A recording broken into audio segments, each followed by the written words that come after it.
इस दुनिया का सबसे मसला तो ये है कि छोड़ कर चले जाते हैं। क्या ज़िंदगी है? ये भी कोई ज़िंदगी है?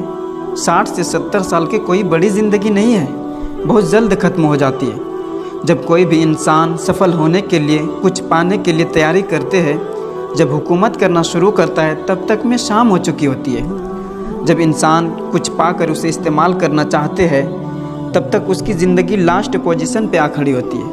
कुछ सुबह बाकी होती है, कुछ शाम बाकी होती है।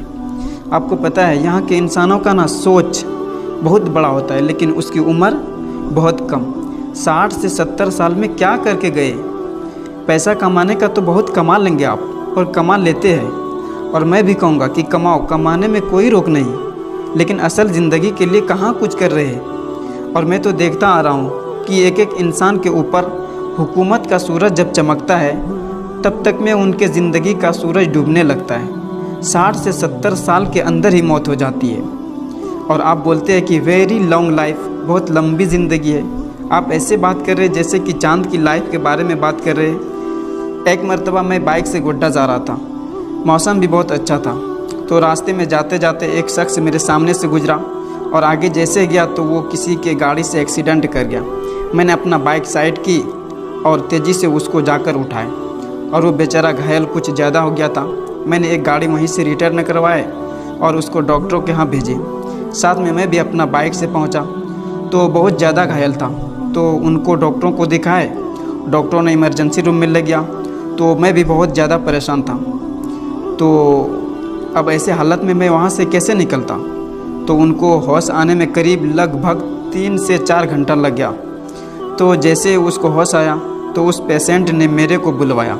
तो मैं जैसे ही पहुंचा तो उनके आंख से आंसू निकलने लगा।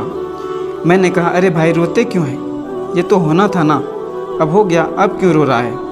अब तो सही हो गया आप, अब क्या परेशानी है? तो साइड में बैठाया हमको।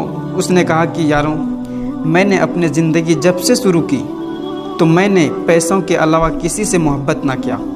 मैंने आज तक में बहुत सारा पैसा कमाए, लेकिन आज तक अपने आप को खुशी की ज़िंदगी नहीं दे सका, सुकून की लाइफ नहीं मिल सका। वाइफ को कैसे घुमाते हैं, उसे कैसे खुश करते हैं, अपने बच्चों को कैसे प्यार देते हैं, अपने माँ बाप को कैसे खुशी मिलते हैं, मैंने आज तक में अपने नज़रों से कभी नहीं देखा। कमाने का तो बहुत कमाया, लेकिन सही तरीके से इस्तेमाल न कर सका। सारा दिन सिर्फ हमें पैसा ही दिखाई दिया।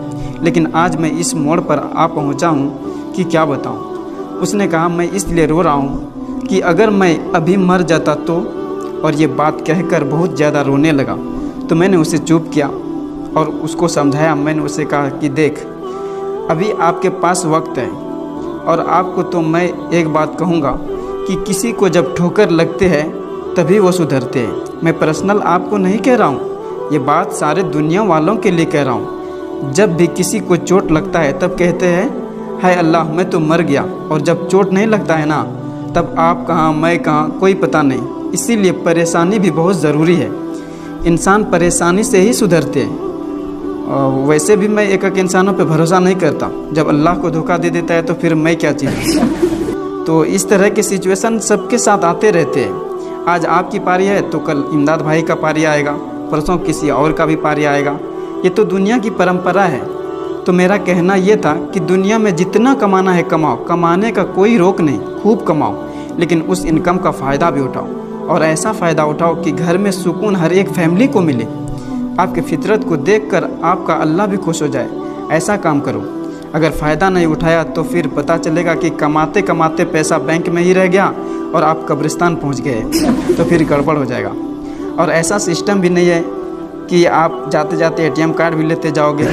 इसीलिए किसी शख्स ने कहा है कि एक कब्रिस्तान के बाहर लिखा था कि मंजिल तो तेरी यहीं थी, बस ज़िंदगी गुजर गई आते आते।